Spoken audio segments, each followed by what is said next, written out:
get the stream up, the chat up, so I can see what people are saying. Hope everybody's well. Just bear with me 2 ticks, just when I do this. Right. Here we are. Right, what have we got? Okay. Testing 1, 2, 3. Okay. Testing 1, 2, 3. Fantastic. Good. Hi Nick, how are you doing? Good to see you. So we have 2 things we're going to do today. We're going to just talk briefly about where we're at with 2D6 Realm, how that's been the last week, and what the plans are for that. And Zach, how are you doing? Good to see you.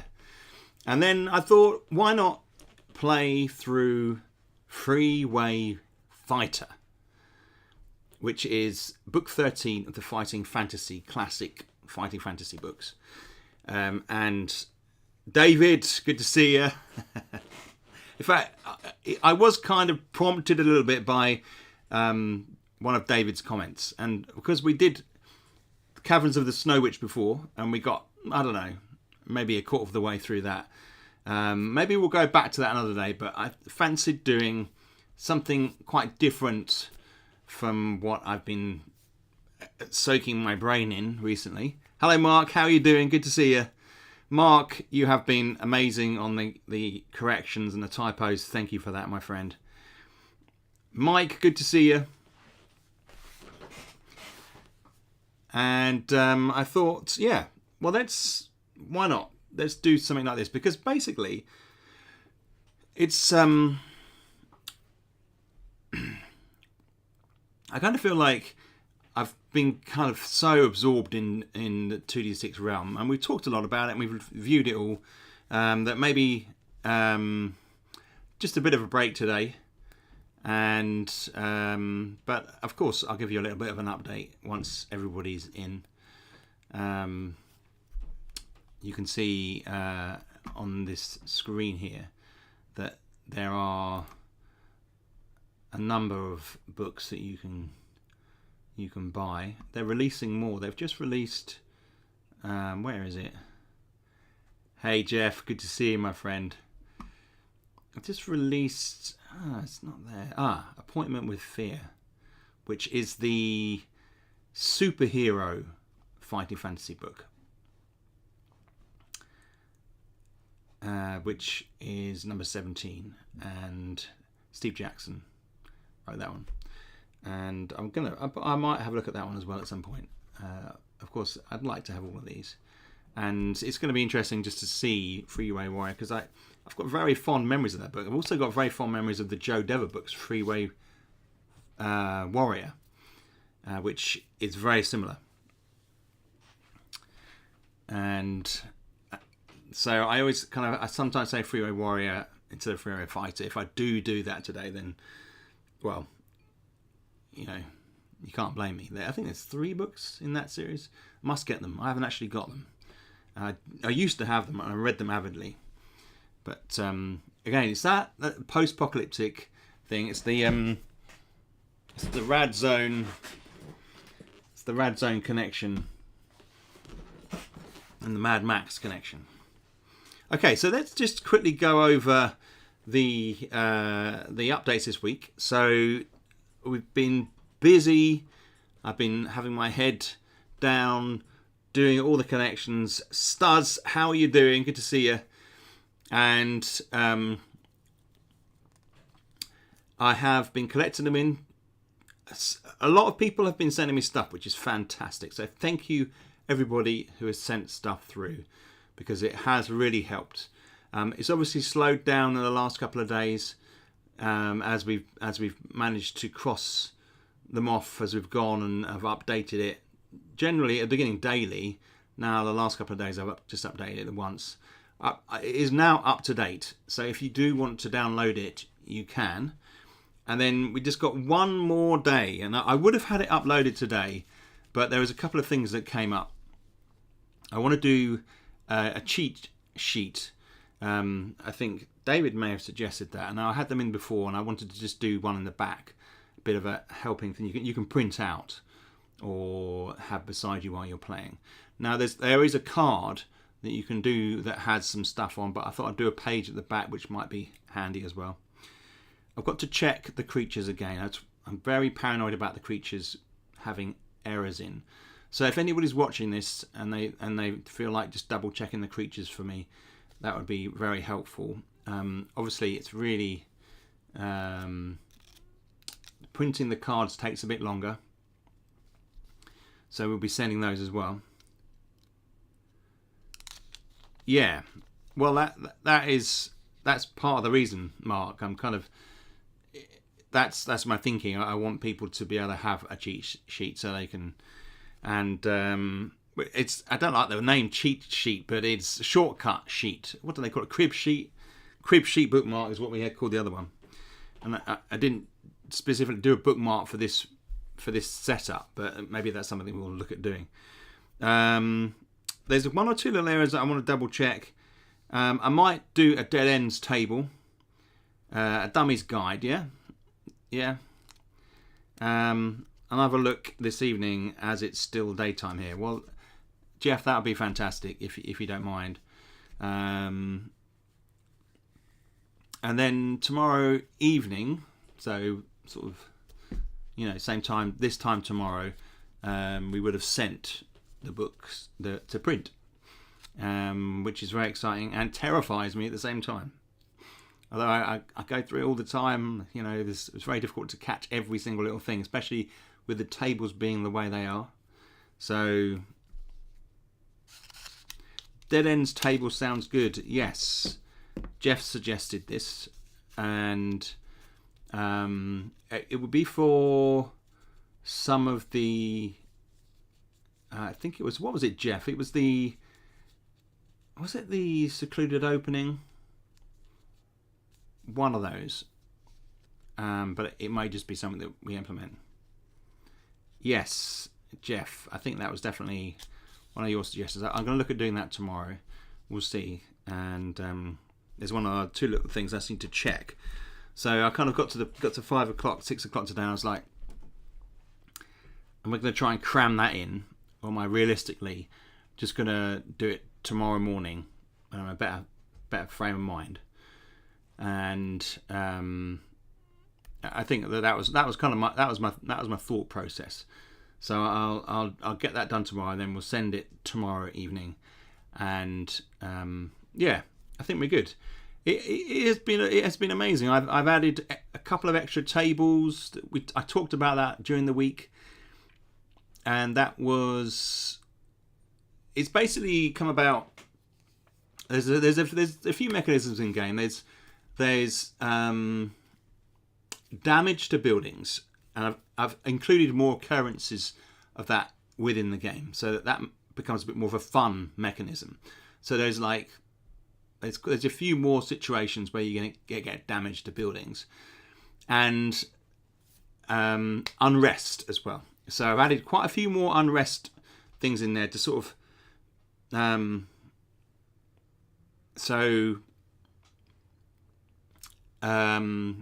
were situations where maybe there's some sort of creature on the land, and even if though you kill it, it may cause some concern in amongst the people, like packs of wolves or something like that. So that element has been kind of built up a little bit more. And so I had to work that into the tables. There's some other bits and pieces. So it hasn't just been doing corrections. I've been adding content, which is fantastic. I've enjoyed doing that. And then I wanted to also talk about the Layers Volume 2 and the Layers Omnibus. Hang on, let me just check here. Mini layers, yes. Secluded openings where it came up, I think. Yes. I think the dungeon ends don't fit, they don't. That is very true. You reach a dead end, then you notice a click as you stand on something. Suddenly, a spiked wall drops down behind you, game over, man. Can you imagine the complaints I would get if I did that? Moving spike wall. Yeah, no, that would be cruel. Yeah, you can spoke that with it. Yeah, potion of phasing. Quickly drink that one down, and then you'll be all right. Yeah, sounds like Ian Livingstone's writing. Yeah, notorious for making the books hard. Ian Livingstone. He's got a wicked sense of humour. I had a good chat with him actually when we were at the UK Games Expo, and in fact it was the first time I was able to sort of chat to him one-to-one, because often it's been behind tables or when he's been expecting people to come and hassle him. This was just while he was wandering around. Although people do go up to him, people are scared of him a little bit because he's such a big character in that role-playing world. But I was able to just have a chat with him, and it was really nice. But of course, we have the books here, and we've got I think is it Ian Livingstone, right? Yeah, Ian Livingstone wrote this one, the one we're going to have a look at today. So anyway, the Layers volume is I've got quite a lot of content in there. Don't get me wrong, but there are one or two tables which I hadn't written as yet, and so those are taking slightly longer than I thought, and I'm kind of working through those at the moment. They're the random event type table that happens, and they're much more involved, and so it's going to take a little bit longer, unfortunately. We'd like to send those off to print at the same time, but it's not going to happen. And part of the reason for that is because we are going to go away for 3 nights up to Edinburgh. I'm taking my mum up to Edinburgh. She doesn't have much of a chance to have a holiday because she lives with my sister, and my sister, because she lives with her, doesn't take her on holiday, and so we take her on holiday. So it's a really nice thing for me to be able to do. So it's myself, my wife, my eldest daughter, and my mum. So we're going to go up to Edinburgh and have some sort of cultural stuff, galleries and nice restaurants. Yeah, Mark, I'm afraid so. I know, it's never ending. So we're a little bit behind with that one. So I reckon that's probably going to be about 2 weeks. But in the scheme of things, that's nothing. I know what I've got.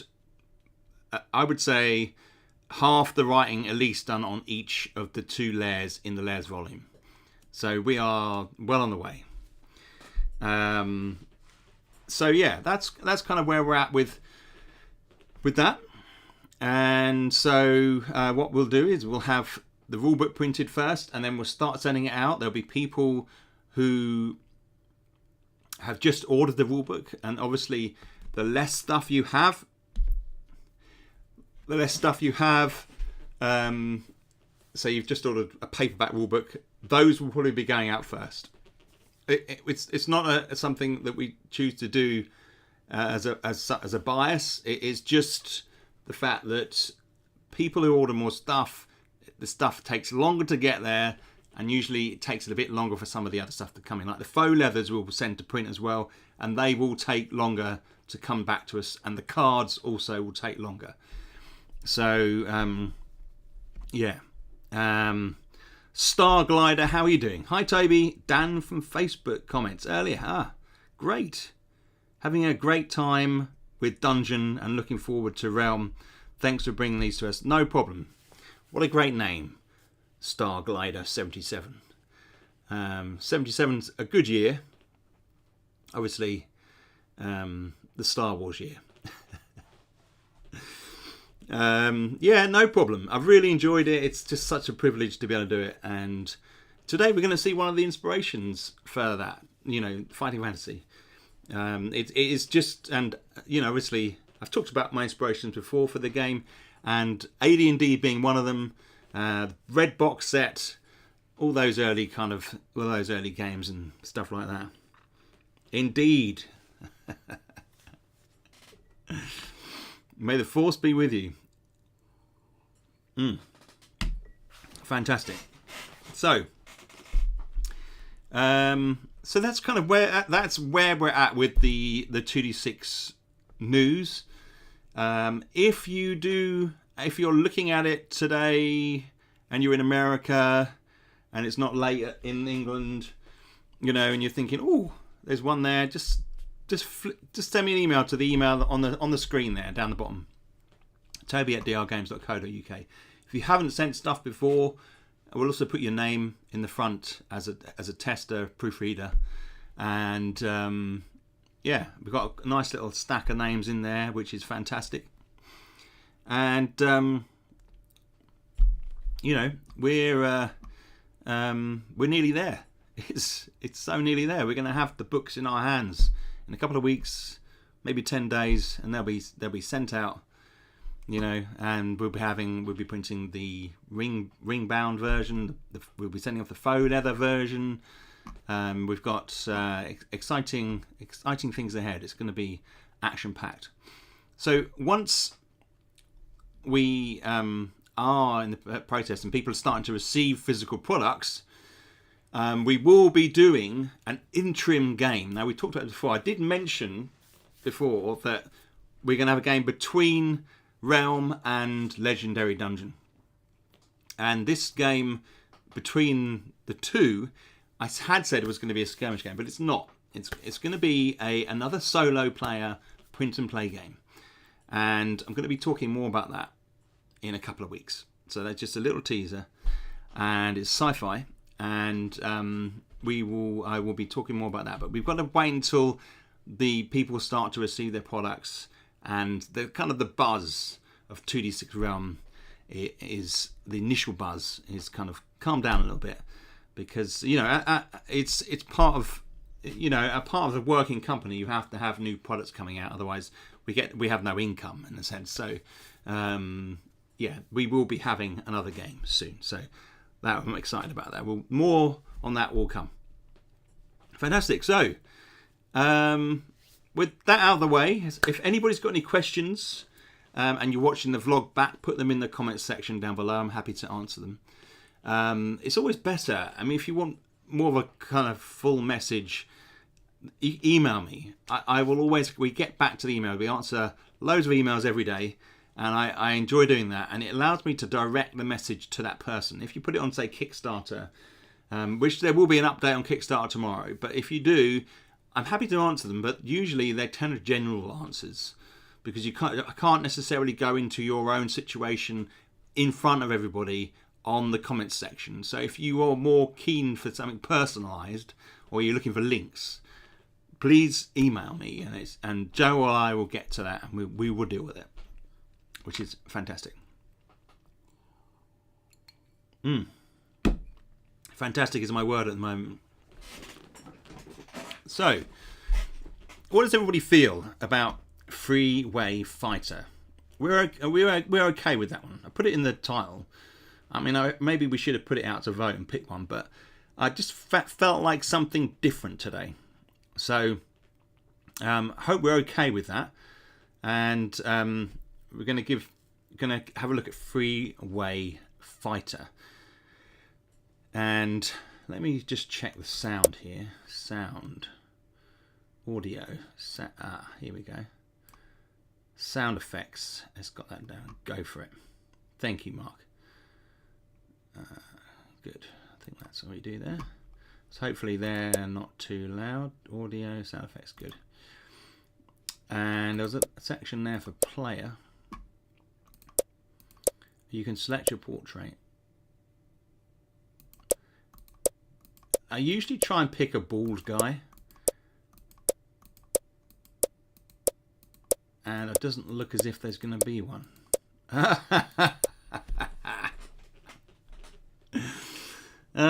There David, the fuel mechanic is terrible in this game. It's absolutely brutal. Okay. Well, we're just going to have to see then. I can't remember.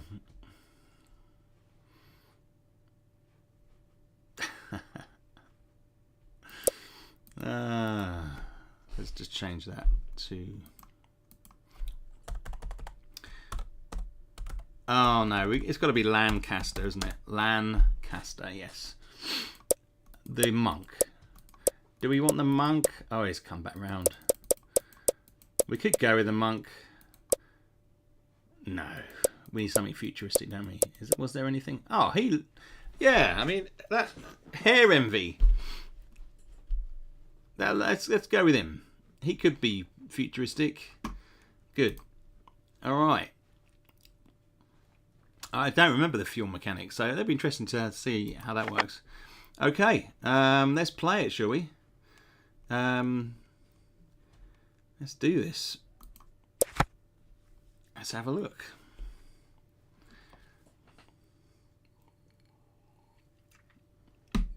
Freeway Fighter is a fighting fantasy gamebook. We know, you become the hero. After a rogue killer virus, a vast barbaric wilderness is all that remains of the world. Survivors like you either live in scattered, fortified towns or roam outside as bandits. Life is lawless and dangerous. Your mission is to cross the wilderness to the far distant oil refinery at San Anglo. Is that a real place? And bring vital supplies back to the peaceful world of New Hope. Even in the armed Dodge Interceptor you are given, the journey will be wild and perilous. Will you survive? The gamebook has been designed for optimum challenge on the adventure difficulty mode. Right, hang on a sec. Optimum. For newcomers to Fighting Fantasy, we recommend adventure or free read modes. For older readers already familiar with printed versions of this game, we recommend hardcore hero mode.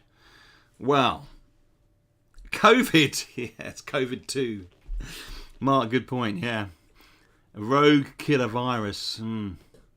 Vast barbaric wilderness. It's all that remains of the world. Vast barbaric wilderness. Adventurer. I think we're going to do the adventurer. I mean, it feels like there's something destined about having that there, adventurer, because we have adventurers going into the dungeon and across the realm. So we will do adventurer. Play Freeway Warrior, Freeway Warrior, Freeway Fighter, exactly how Ian Livingstone designed it. Very little has been changed from the printed version. Your starting stamina is calculated by rolling 2d6 plus 24. You are also given unlimited bookmarks, which act like placing your fingers between pages. Who would do that? Okay, let's do adventurer. Definitely. Okay. Now, if the sound effects are too loud, can someone tell me? You have chosen adventure difficulty mode. Before continuing, you must calculate your initial stamina. Your stamina score is a measure of your physical fitness and constitution. The higher your stamina score, the longer you will be able to survive. You must roll 2 dice and add 24 to the number, as we saw before. This is then entered in the stamina box on the adventurer sheet. Okay, let's do it. You rolled 6. Stamina 30. Oh dear. Okay, skill. Alright, let's do skill. Let's roll it. 5. Well, that's not bad. Yep, okay, good. I'm more happy with that. Luck. Let's roll luck. 3. Okay, continue. 9. Alright. No rerolls. And firepower. Okay. Also determined, firepower score is a measure of the car's engine power and effectiveness of its machine guns. The car's starting firepower is determined by rolling 1 die and adding 6 to the number. Oh yes, baby! Look at that. 12. And armour. Okay, let's do the armour. Yes. roll your car's starting armor. Oh, ho, ho, ho, ho.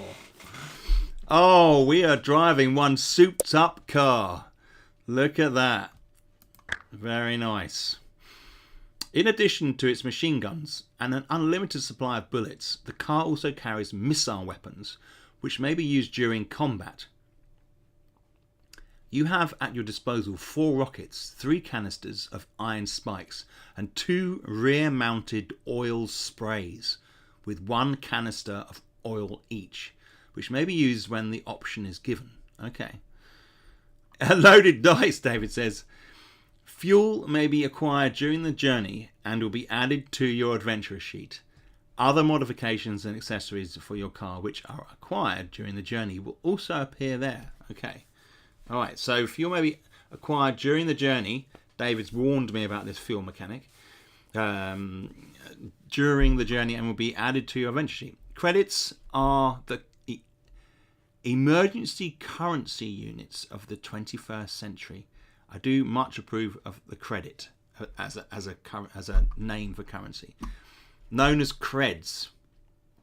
You start your journey with 200 credits, but are likely to spend and or acquire more credits along the way. However, most people distrust credits and prefer to barter. You may, for instance, have to use some of your med kit in barter. Okay, right. It's time for a vid news bulletin. All right, here we go. All right. A little bit of reading.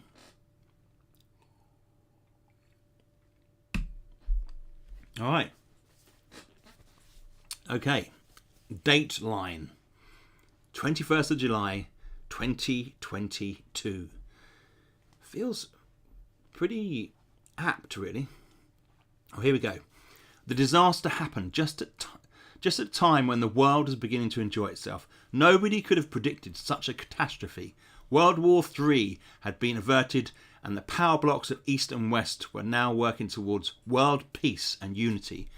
Revolutionary farming techniques had all but eradicated hunger, and increased mobility had led to people's greater understanding of one another.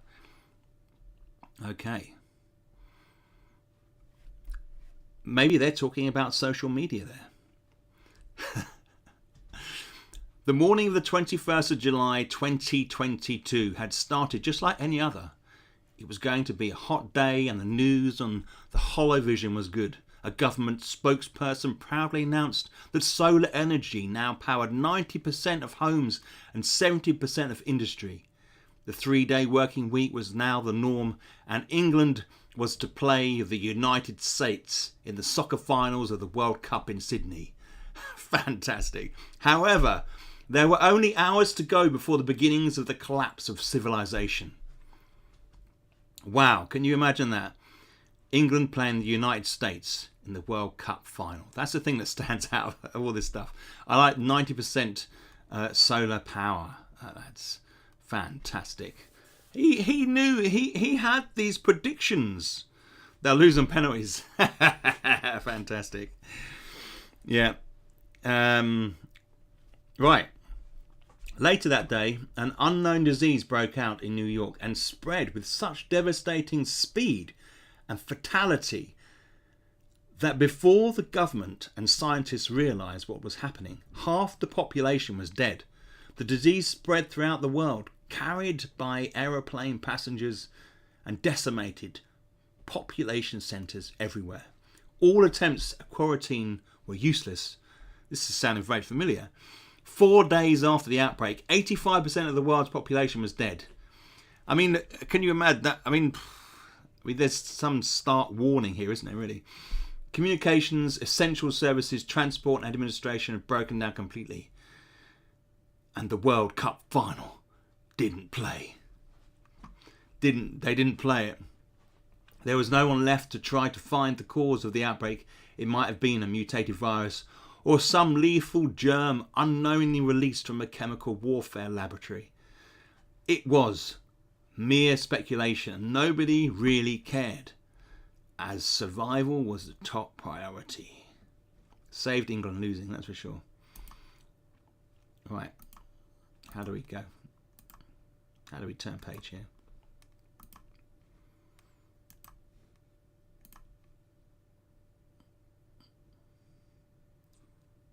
How do we do the pages? Is it like a... Oh, you drag it. Silly me. The speed with which civilization fell into ruins was frightening. Most survivors didn't know why they still lived and didn't know how to go on living. Brute force became the law. Riots, looting, destruction and drunkenness were commonplace. People would even kill for a can of beans. Large cities were soon abandoned due to a lack of food and risk of disease. 6 months after the disaster, there remained two kinds of people. Those who wanted order again and those who revelled in the disorder. The former grouped themselves into small towns and built defences around them. Inside they appointed leaders and began to the task of self-sufficiency. These fortress towns became the homes of the military, farmers, doctors and people concerned with rebuilding of civilization. The other group lived a wild and brutal existence outside. They were the new barbarians, roaming the land in cycle or car gangs. They terrorized or wiped out any small pockets of civilization they came across.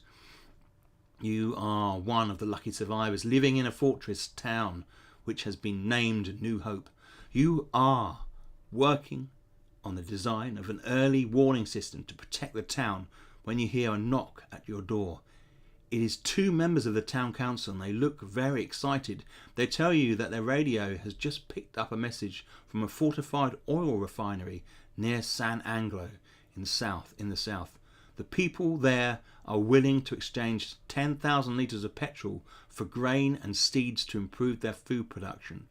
The inhabitants of New Hope will certainly use the petrol for generations and agricultural machinery. Being offered 10,000 litres of this rare commodity is too good an opportunity to miss, especially as there are surplus stocks of grain and seed. The council have agreed to the deal and are now looking for somebody to undertake the journey to San Anglo to deliver the sacks and drive the petrol tanker back to New Hope. It will be a long and dangerous journey. A can of beans can be dangerous if you get hit on the head. That is very true.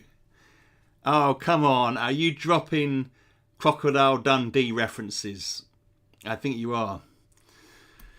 All right. Lawless. It'll be a long and dangerous journey through lawless country. The 2 men tell you that they think you are the best trained person to undertake such a mission, and they ask if you would like to volunteer. They tell you that a Dodge Interceptor will be prepared for the journey.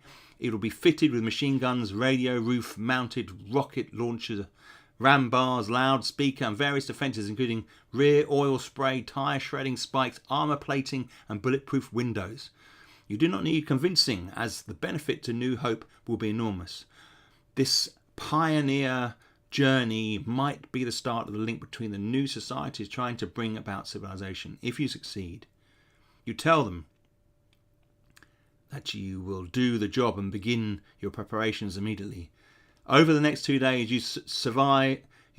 supervise the modifications to the Interceptor. When it is finally ready, it looks like a battle car.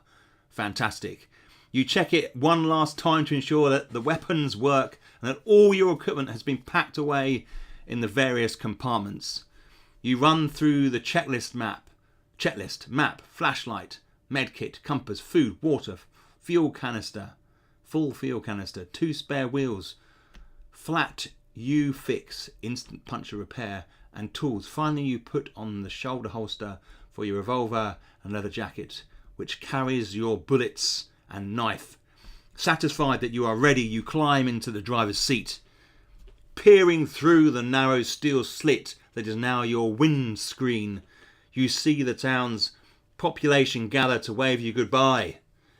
You start up the engine and the interceptor and crawl forward to the gates leading to the outside world. It is over a year since you last ventured beyond the walls of New Hope, and you are excited at the prospect of what you will find.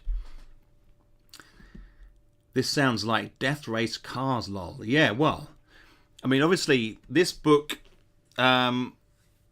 released in the 80s, inspired by Mad Max, Steve Jackson's Battle Cars, but also Dark Future, which is their Games Workshop, who obviously, Steve Jackson and Emma Stone, were the creators. They did Dark Future.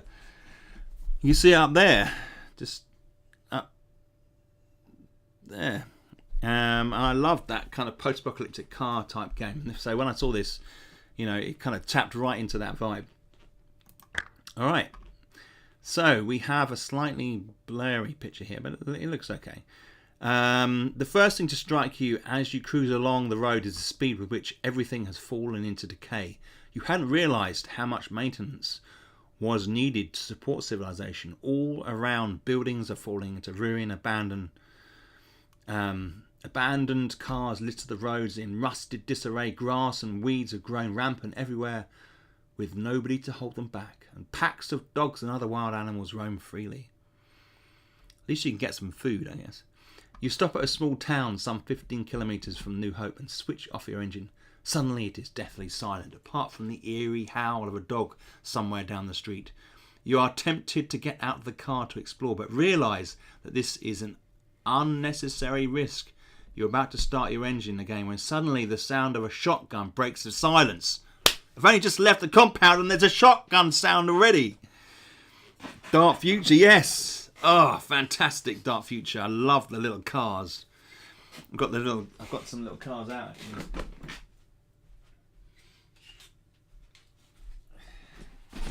Look here. Here you've got interceptors from Dark Future. There's one there. This is my paint job when I was like 13.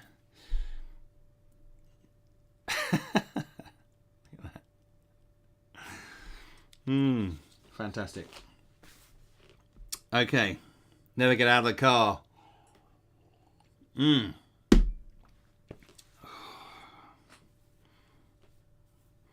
So what we're going to do, folks, so we've got two options.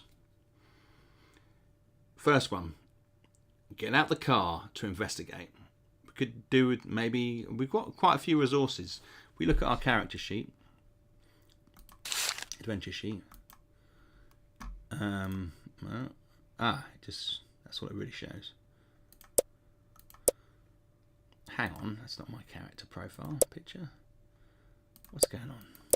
There, this guy. Dodge Interceptor. It won't let me see any more of it than that. Fair enough. I said some way of doing. Here we go. You can drag it. You drag it up a bit. There you go. Map, flashlight, currency. Map. Okay. You can't click on these. And then, yeah, there you go. And the map. Okay, small town. Alright, that's where we're at the moment. Alright. Okay, so we've got a little bit of, we can kind of get our bearings a bit. Oh man, I want to know what's going on. Let's do it. You run across the road and press your, sorry Mark, you run across the road and press yourself against the wall of the building, half expecting another shot to ring out. It's got his shotgun held to his chest. Your heart beats fast as you creep forward slowly to the corner of the building and look around. There is nobody in sight down the narrow street. You take one step around the corner and then a voice shouts out, "Okay, that's far enough." One more step and you'll be full of holes. Where are you from? From New Hope. If you reply that you're a lone road boy living nowhere in particular. I'm getting very much. Why would they ask where I'm from? You'll probably be sorry. Probably. Why would they ask? Let's check. Oh my god. A man suddenly appears out of the doorway and walks towards you with his shotgun pointed at you. He looks at you sternly and says, "That's where I'm heading. Been cycling for over a week since my station wagon was ambushed and my wife and son were killed. Stopped here to get some cans of food from a supermarket back there when some crazy dogs attacked me. Shot one of them and the others ran off. My name's Johnson. Pleased to meet you." Someone once told me you always meet Johnsons in America. Are we in America? I think we are. He puts down his shotgun and extends his hand for you to shake. He tells you that he is a builder by trade and asks how much further it is to New Hope and whether he is likely to be let in. You reply that it is only another 15 kilometers and his chances are good. They need skilled people. You also tell him about your mission, and he warns you not to stop at Joe's garage, which is about 8 kilometers out of town. See? See? Gonna make a note of that. Don't stop Joe's garage. We're going straight past there. Don't stop. Okay. They ain't got no petrol. They just rob people who stop there. You thank Johnson for the advice, wish him luck, and walk back to the Interceptor. Its powerful engine roars into life when you turn the ignition key and you screech off again. Well, there you go.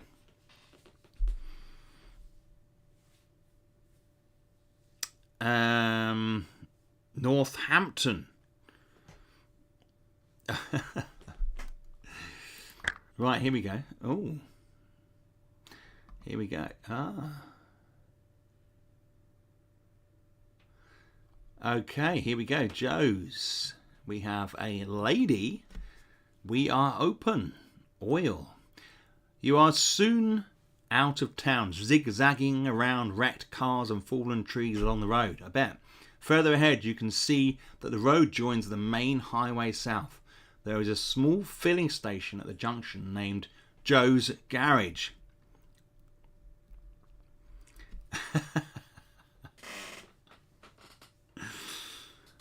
Give him a can of beans. I didn't, man. He's gone.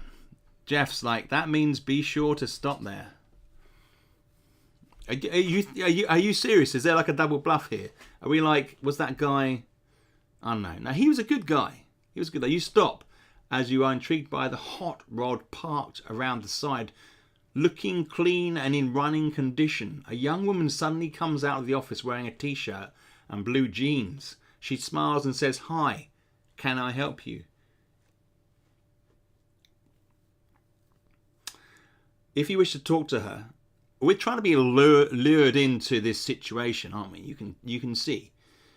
If you would rather drive up onto the highway, I think we're going to do that. We're going to leave this place far behind. We're not losing any stuff. Here we go. We're going.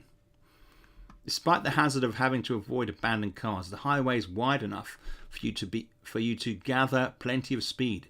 It's exciting to drive so freely without fear of being hauled in by the police for violating some traffic regulation or other. You smile as your speed reaches 190 kilometers per hour. But your joy is short-lived. You suddenly see a red Chevrolet, heavily reinforced with steel plating, coming straight towards you. Bloody hell. She looks too clean to be safe. Probably right. Probably good to heed the warning. Still is tempting. It was tempting. It was very tempting. Until you hit yeah. Somebody is sitting in a small turret on the roof. A machine gunner. You think to yourself that maybe having to deal with the police in the old days wasn't so bad compared to what is coming at you now. You breathe in deeply and get ready to press the machine gun fire button. Time for some car combat. If you manage to destroy the Chevy in the vehicle combat, turn to 188. Right, he's got little stop signs there, so you're not going there. Right, let's do it. Right, the Chevy has got... I could use a rocket. You must fight. But I think we're in a good position here. So we're going to fight rather than use a rocket. And 15 armor. My armor is 36 and firepower is 12. Right, let's do it. Oh my god. Look at that. Alright. Yeah, we get it. We get it. Don't rub it in. Oh yes. Come on. Oh man. Alright. We're doing it. Oh yes, again. Looks like we're doing it. We're doing it. 6 damage. Nice. Oh yeah, again. Aren't we better? Look at that. And again, 6. It's those lovely dice. And again. Oh yes. Even though they rolled high. Bang. Dead. we go. You managed to destroy the Chevy. Let's check. You stop your interceptor to examine the burning wreck. Who were these people, and why did they attack you without warning? You shake your head and hit the accelerator, eager to reach your destination. What? We haven't looted it for anything? Come on. You're passing a security truck and thinking about all the money inside it, which is now useless, when suddenly a voice comes through on your radio above the crackling static. It is one of New Hope's leaders. She tells you how a gang of bikers have just attacked New Hope, killing 8 people in the process. After a short battle, they were eventually beaten off. She warns you to be on the lookout for them, as they have kidnapped Sinclair, the council leader. Is that Clive? Poor old Clive. You acknowledge the message and say goodbye. After an hour or so of driving without any further incident, you notice that your petrol gauge is dropping. The Interceptor is very heavy on petrol. I'm not surprised. If you're travelling 180 kilometres per hour, for God's sake, you stop and pour the contents of the fuel canister into the tank, realising that you have to find some more petrol. David, you're talking about this. David says, how many 6s? Someone's using console commands. No, I don't know how to do that.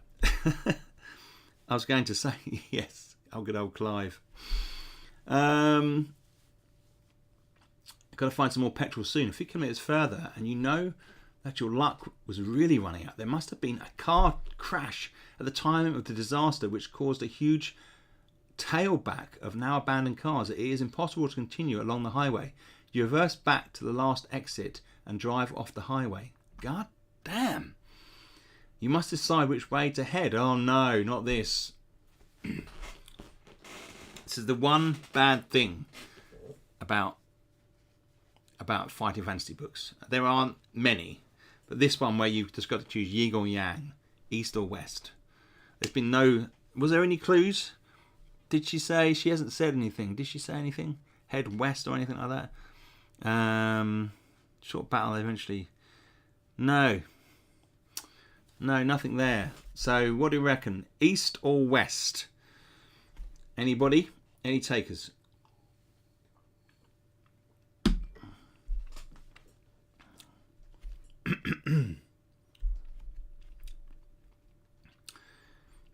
Okay. Well, it's got to be... West is left, so always go left. 66. The road heads directly west, and you're able to travel along it quickly, as it is relatively free of obstacles. However, your easy drive is short-lived. The road comes to a river, which is used to cross, but the drawbridge which spans the river is partly open, stopping you from driving across it. You judge that if you drive over it at about 180 kilometers per hour, the momentum should carry the Interceptor across the gap to the far side. But then again, it might not. Oh, God.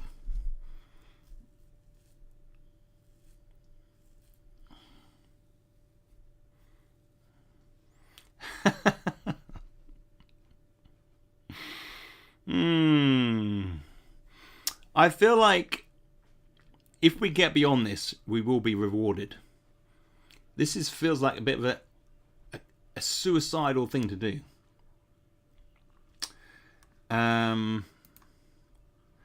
Okay. You know what I need to do?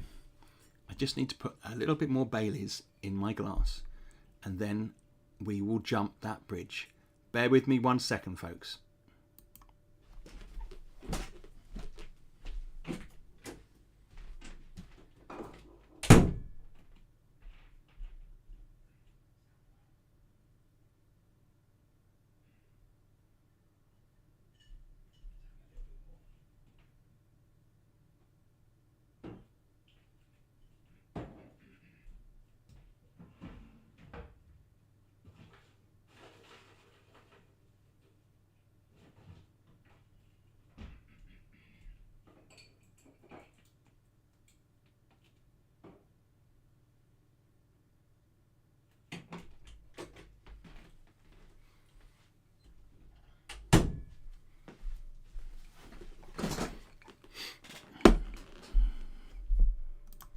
Okay.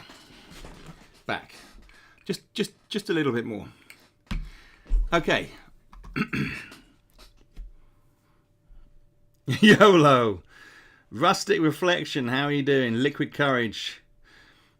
Sounds good to me. Dukes of Hazzard, Styly. Absolutely. Yeah, YOLO indeed. Let's see how this goes. Pretend you're being pursued by Roscoe P. Coltrane. Yes. Yes. My word, that was a while ago. I'm waiting for the camera to come back on, and he's got a pint of Irish cream. A pint! No, just a little bit of a glass there. Very nice. Okay. Let's do it. All right, here we go. Whew. Pray for those sixes. You reverse your car to give yourself a long enough run up to the bridge. You tense slightly and the adrenaline starts to flow through your veins. The engine roars as you pump the accelerator, then you suddenly realise release the clutch and screech away towards the bridge. You hit the bridge at 120 kilometers per hour and you watch the dial rise to 130 as the front wheels leave the ground. Here we go. If the total is the same or less than your skill, right. You defy the pass. You definitely pass the skill check. Excellent. Woo! Fantastic. The wheels slam down on the far side of the bridge and you have to struggle with the steering wheel to keep the interceptor going in a straight line. Oh, wrestling with it. And you are across the bridge but travelling at high speed towards an overturned truck. Ah! I mean, surely you would have spotted this. Okay. Excellent. We passed the skill check. Fantastic. Wow. You managed to control the speeding interceptor and swerve around the overturned truck. You drive off the bridge, heading west again. You soon come to a T-junction which offers you a choice of roads. Well, we don't want to go... We probably want to go... Well, if we were heading out and we went west that way, we don't want to go south. We probably want to keep driving west. Let's got to keep driving west. Let's do it. I love these little inset pictures down here. Great stuff. Standing in the middle of the road, waving his arms frantically, is a man wearing denim jeans and a jacket. A motorcycle helmet covers his head. Ooh.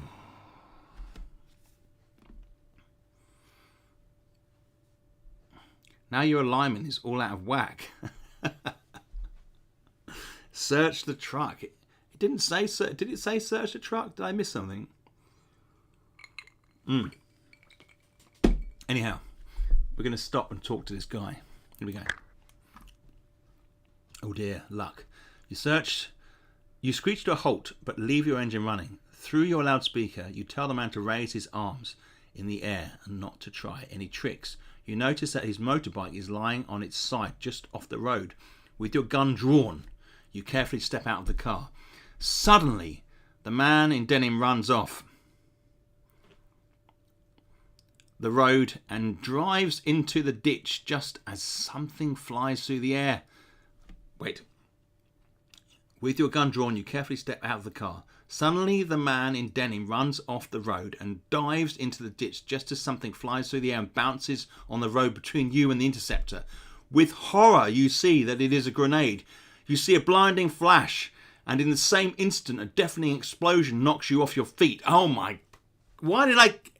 Mark, this is your fault. Here we go.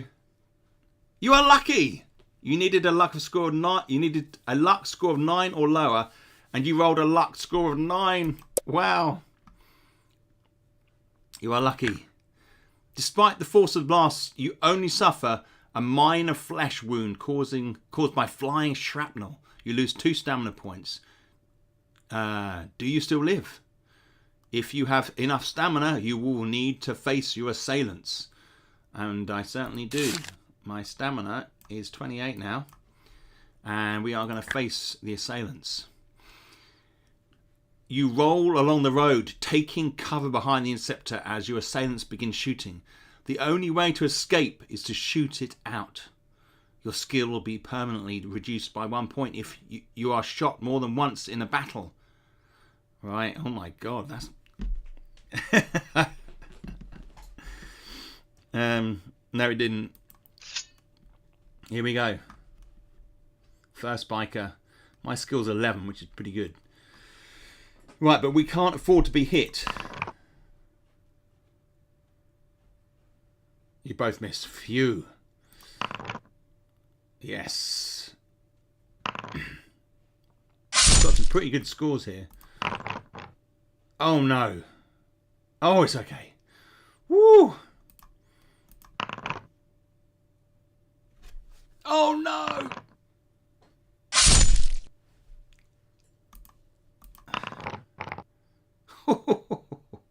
Come on.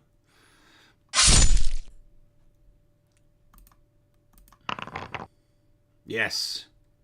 Come on, give me a 5. Oh, what was that? A little die movement there. Oh no, my skill is reduced by 1. Is that right? Don't know. Oh, come on. No. Oh, we're alright. Just got to do it.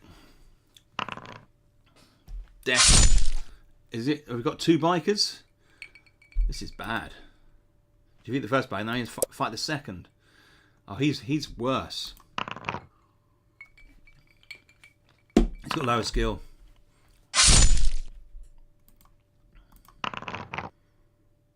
Yes, come on. This shouldn't be too difficult.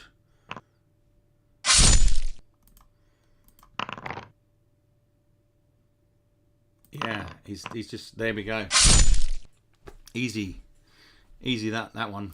Excellent. Right, here we go. If you win, click this little arrow. You stand up and walk over to where the 2 bikers are lying crumpled in the ditch. Serves you right, you scum. One of them is carrying a throwing knife, which you slide down the leg of your leather boot. Okay, that might be handy. We might need that later. That dice rollback was just your -1 modifier for being hit. Ah, was it? The dice rollback was your -1. Oh, okay. So, yes, 10 skill. That cost me. The rest, you rest for a while until you feel fit enough to continue your journey. You travel west looking for a major road going south, but the decision is made for you when you arrive at a solid tailback of cars just beyond a left turn. The impassable blockade of cars and trucks stretches into the distance as far as you can see, all of them long since abandoned. Should we check some of the wreckage? We really kind of want to, I guess we just want to feel a bit chastened because of that, losing that skill point back there. I think maybe, are we going to search? Why the hell not, eh? Whatever caused the tailback certainly created havoc among the owners of the vehicles. Cars appear to have locked into other cars as frustrated drivers try to ram their way out of the blockage, only to make it worse. You squeeze between the vehicles looking for something useful. You find a crowbar on a truck and use it to force open the boots of several cars. Moving up the line of cars, you suddenly panic at the thought of the interceptor being left unguarded. Rush back to the car. I'm getting nervous. You carrying the crowbar, you leap across the roofs of the car to hurry back to the interceptor. Luckily, it is still where you left it, and you are soon on the road again, heading south. Does that mean I've got a crowbar? Can I just see? Yeah. Yes, crowbar. Handy. Okay, I feel like that was worth it. The country road runs straight ahead, far into the distance, and you're able to make good headway, as it is relatively free from abandoned cars. After an hour's driving at high speed, you arrive at a T-junction. Oh my word. You wish to continue driving south. So if we're going west, we're going south, and then we go east, we're back on us. Let's continue driving south. Oh man. I needed fuel. Oh dear. The road cuts through overgrown fields, but there are no obstacles on the road. You check your mileometer to see how far you have come and see that the petrol gauge is reading empty again. If you picked up a fuel canister, which I didn't do, if you have not picked one up, turn to 364. A few kilometres further down the road, the engine starts to cough and splutter. Finally, it jerks to a halt and your worst fears are realised. You've run out of petrol. There are no buildings, no signs of life, and you realise the mission is over. You've failed. Oh my God! What? What? I should have put a bookmark in. Oh my God, I just didn't think it would happen so quickly. You failed and must try to get back to New Hope on foot, perhaps to try and reach San Anglo another time. Oh my word.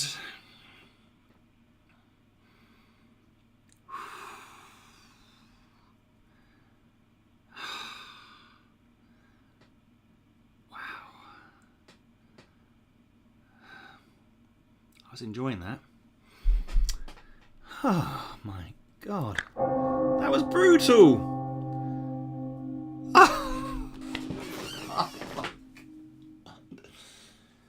Oh. Wow. Wow.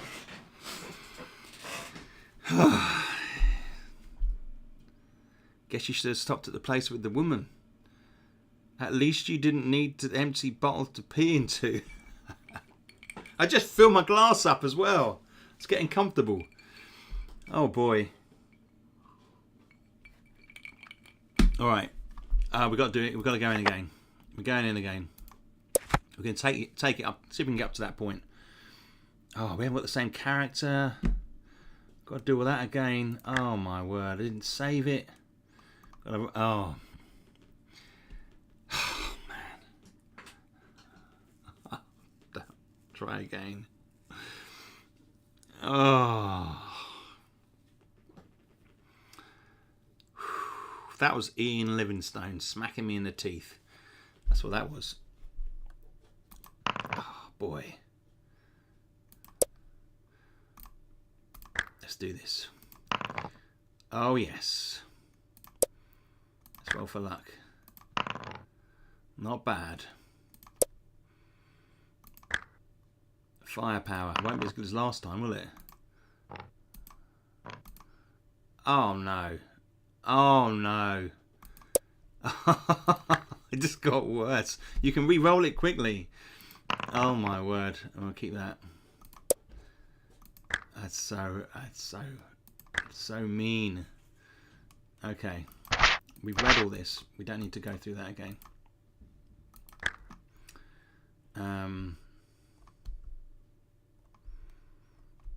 We're going to investigate because we know this guy is guy's a good guy. So he's given right. We're here. Did it say which way? Did it say which way? Did you see? I can't remember.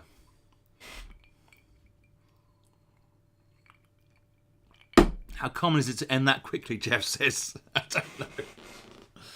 It seemed like there wasn't much. It was pretty much out of my control. I was doing pretty well. Should we talk to this lady? See if we can get some fuel. Let's do it. Hi there. You open the door and climb out the Inceptor. As you walk up to the young woman, a man with a shaved head jumps out from behind one of the pumps holding a crowbar and shouts, "Surprise! Let's have your keys and creds. No funny business unless you want to get hurt." No. We're going to fight you. Knife fight you. Let's do it. Fight. Both your knife and the thug's crowbar reduce stamina by 2 points. As soon as you are on your opponent. Hang on.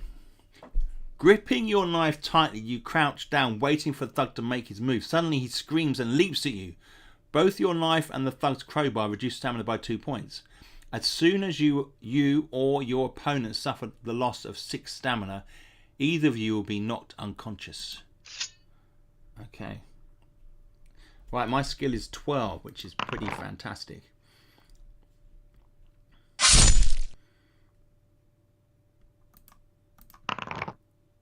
Oh, yes. Oh, yeah. That is a very good... You hit the thug. Excellent. The enemy's fall unconscious. If you knock him unconscious, turn to this number. She's a cannibal! Looks like you're going to be driving a clunker this time. Could be, yeah. Could be. You stagger back from the thug as he slumps to the floor. Just then the woman starts up the engine of the hot rod. In a cloud of burning rubber, she screeches up the road on the highway and is gone. If you wish to chase her or search the garage.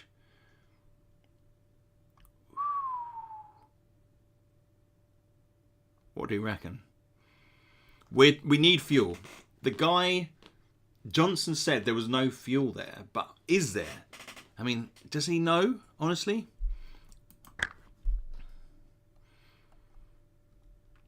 Everything inside the garage is either broken or useless. The office and workshop are filled with rubbish and a thick layer of dust covers everything. The man and woman must just use the place occasionally as a trap for unwary passerbys. The only item you find might be of use is a heavy chain. You coil it up and pack it inside the Interceptor before driving off on the highway. It's like in the dungeon, you might find a heavy chain. Oh God, here we go. We've got to fight the car. It's a combat car. Okay, let's do it. Oh no. Oh my God. It's too late, Mark. Wow. Oh, that's good. At least we got quite high. Ah, man, this isn't good. The firepower is so bad. We're never going to win this.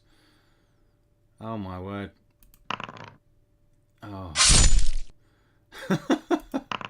We just got to roll higher than them each time. Oh man, this is not good.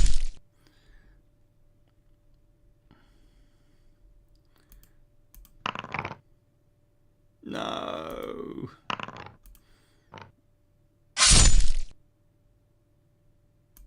You can click it again. See that? You can double. You can. That's like cheating. Oh yes, we'll have that. Oh yeah. Well, my finger accidentally taps every now and again. Excellent. There we go. I'm not going to go the way of the bridge this time. I've decided. Which way was it? We went west. We're going to go east this time. Okay, you pass an ambulance part off the road to your right, but see no sign of life. Oh my God, we need fuel. We have to investigate. Rocket, Rustic, yeah. No, we're not going to do the rocket this time.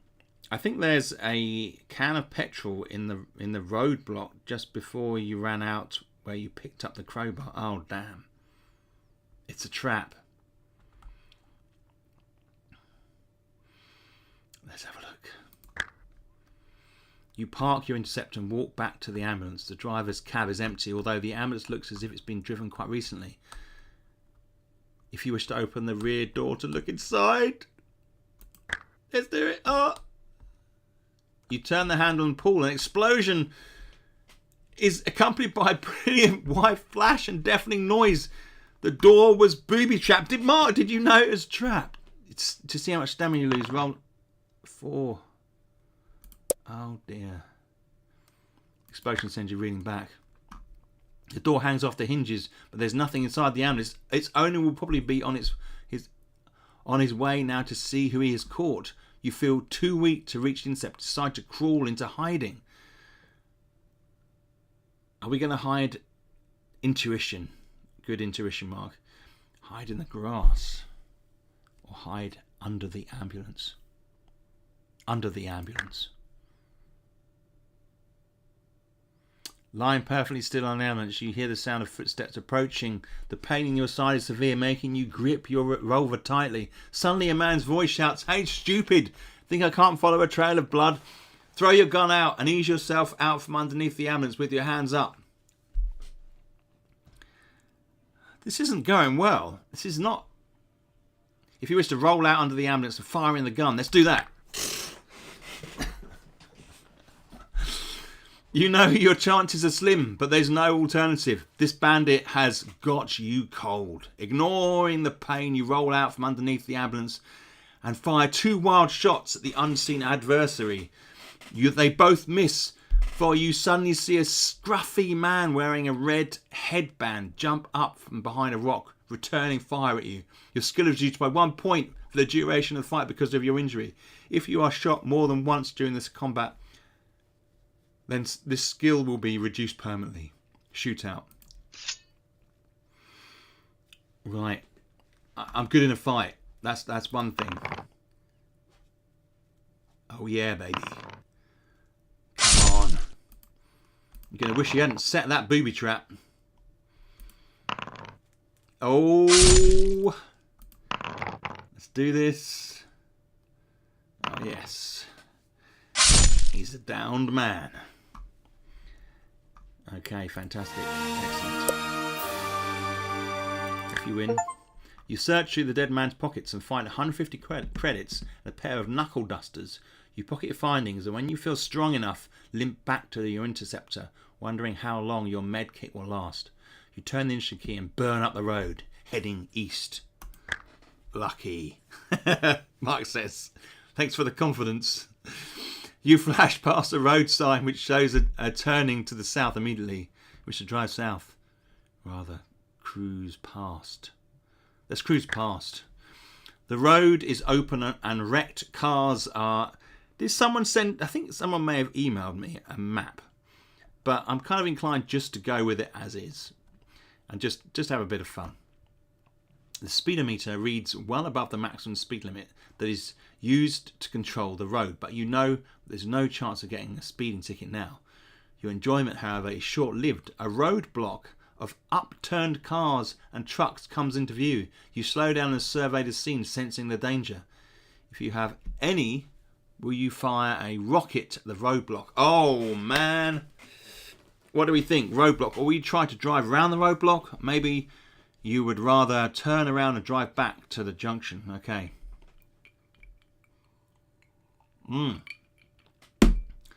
Problem is, rocket. Mark says rocket. Now, the problem that I have is my car is particularly bad at fighting. Maybe I might need that rocket at a later stage. What do people think?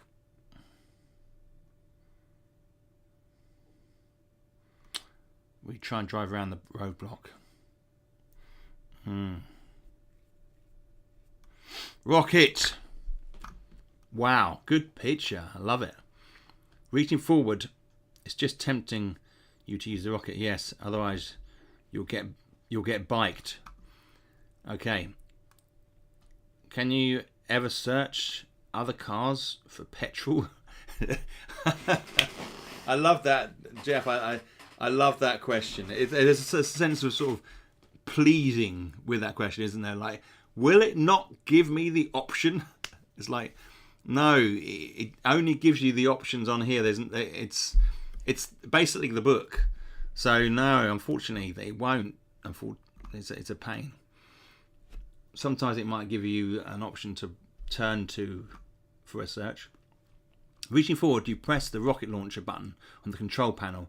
The interceptor shakes as the rocket is fired, and the explosion which follows immediately is loud and blinding. When the smoke clears, you see the roadblock no longer exists. Suddenly you hear the roar of motorcycle engines starting up and see 2 leather-clad armed riders appear from behind a bush and blaze up the road through the hole in the roadblock. The passenger turns and fires a warning shot at you as the bike races away. if you would rather let them get away, let's do that. Because my car's not great. That's the problem, indeed. Let's do it. You watch the bike speed away in the distance until it disappears from view. After waiting for a few minutes, you set off east once again. You soon come to a signpost which points down a narrow dirt track towards a town called Rockville. We're going. The dirt track is rough and bumpy, and you realise that people for miles around will see the dust the speeding intercept is throwing up. Nevertheless, you are determined to reach Rockville. Suddenly, you see a blinding flash on top of a boulder in the distance. Could be someone shooting. I think we're lucky. You are lucky.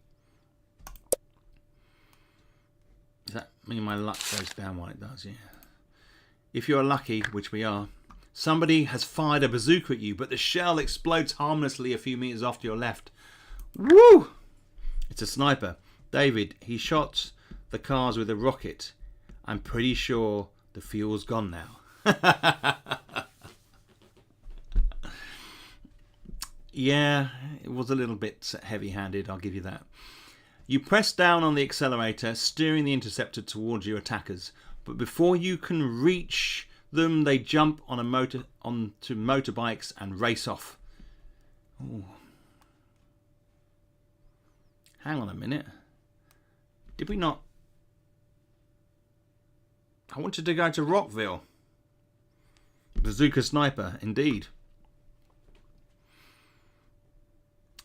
If you'd rather reverse, back down to the road and turn right to head east. Does that mean I'd be going back to Rockville? We're chasing these bastards. The bikes are suited to driving on dirt tracks and you're unable to catch up with them. In the distance, you see a cluster of houses, which must be Rockville. The bikes drive straight towards the houses and disappear from view. As you get closer, you hear the sound of gunfire, which seems to be coming from the nearest farmhouse. Assuming you have any, will you fire a rocket at the farmer? No. Or will you keep on driving towards the houses? Or you can reverse. Let's drive towards the houses. You swerve the car from side to side to make it difficult to aim at. At the same time, return fire with your machine gun. Excellent. You definitely passed your skill test. As you close in on the farmhouse, you see another blinding flash. The bazooka is being fired from a top floor window. You swerve violently to avoid the exploding shell. And we're lucky, just about. Let's do this. The shell explodes harmlessly some 20 meters behind you, but you know it will not be long before they fire again. What is more, a bullet has punctured one of your front tires, which forces you to stop. If you have a rocket left to fire. We do. If you do not have a rocket left in your armory. The farmhouse is an easy target to compute, and you are able to press the fire button in seconds. The rocket does not miss. The explosion destroys the farmhouse, sending fragments of brick and wood flying through the air. You grab the can of flux you fixed and repair the puncture. When the dust has settled, you drive cautiously ahead, one finger against the machine gun trigger. You stop alongside the farmhouse but see no signs of life. You turn off the engine and wind down the window of the interceptor. You hear the desperate cry of a man calling for help. Just to ignore the cries and help and drive south out of the town. No, we're going to investigate. You walk over towards the sound of the cry for help and find that it is coming from inside a shack attached to a general store. You ask who is inside the shack. It's Sinclair! Yes! New Hope's council leader. You search around and find an iron bar to prise open the lock on the door. Soon Sinclair is free. Gain 1 luck point. Yes, please. Sinclair tells you about the raid on New Hope and his kidnapping. He asks you to radio to New Hope to tell them that he will return by motorbike as soon as possible. There are 2 bikes parked in front of the general store, of which he chooses the old Harley Davidson. Who would blame him for doing that? Hey, thank you for your help. He waves goodbye and roars off north. Will you search the general store? Yes. Will you search the nearest house? Let's do that. Inside the general store, you find a can of meat. We need a can of fuel, which you greedily devour, not having eaten such a rare delicacy in a long time. Your stamina increases by 2 points. Fantastic. The more important, let's put that down. More important, you find a fuel canister of petrol, which you stow inside the interceptor. Fantastic. If you have not done so already, you may search the house. Yes. You open the front door of the house and step inside. Leading off the hallway, there are 2 doors facing each other. Left or right? Robert, how are you doing? Good to see you, my friend. We're just doing a little bit of Freeway Fighter, a fighting fantasy book by Ian Livingstone. The door opens into a room that has recently been occupied. There are unfinished cups of coffee on the table and the front wheel of the motorcycle propped up against the wall. Its inner tube lying on the floor. Somebody was obviously in the process of mending a puncture.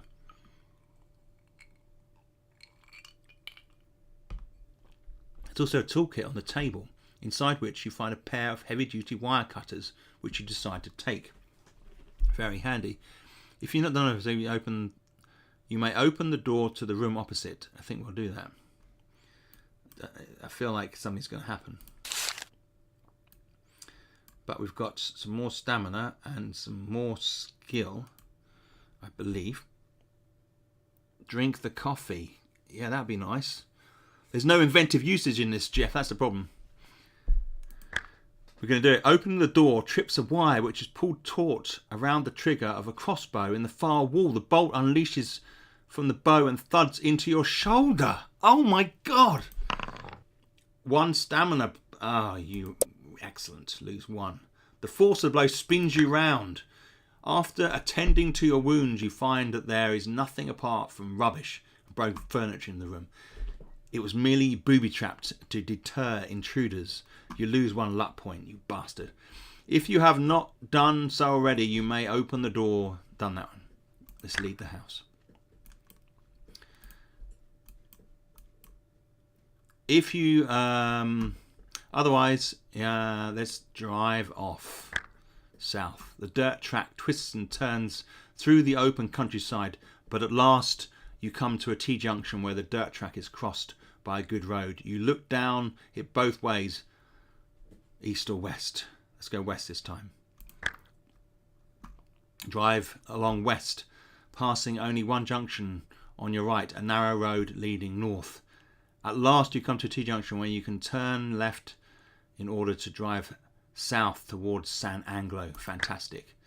The road cuts through overgrown fields, but there is no obstruction on the road. You check your mileometer to see how far you've come. Oh my God! And see the petrol gauge reading empty. See, that would have been it. That would have been it. But because we searched, we got the fuel canister. We got the fuel canister. Thank heavens. You stop the car and get out and empty the fuel canister into the petrol tank. The canister does not hold much petrol, and you realise that you will have to be on the lookout for more if you hope to reach San Anglo. By the time you set off again, it is early evening, and you watch the setting sun through the right-hand window. Soon it will be dark, and there is a new decision to make. Will you drive off the road and sleep inside the interceptor? Will you try and find a building to spend the night? Or drive on through the night? Should we sleep in the interceptor? Let's do that. You put off the road and park the interceptor behind a low wall. When you turn off the engine, you notice how deathly quiet it is and wonder if anybody heard you stop. You eat your food quickly, but wait until it is completely dark before settling down to sleep. In the morning, you wake early, feeling refreshed, gain 2 stamina points. You start up the interceptor. And soon you are heading south. Fantastic. Right, we're going to bookmark that there. Glorious. Glorious. Don't get out of the car. Bazinga.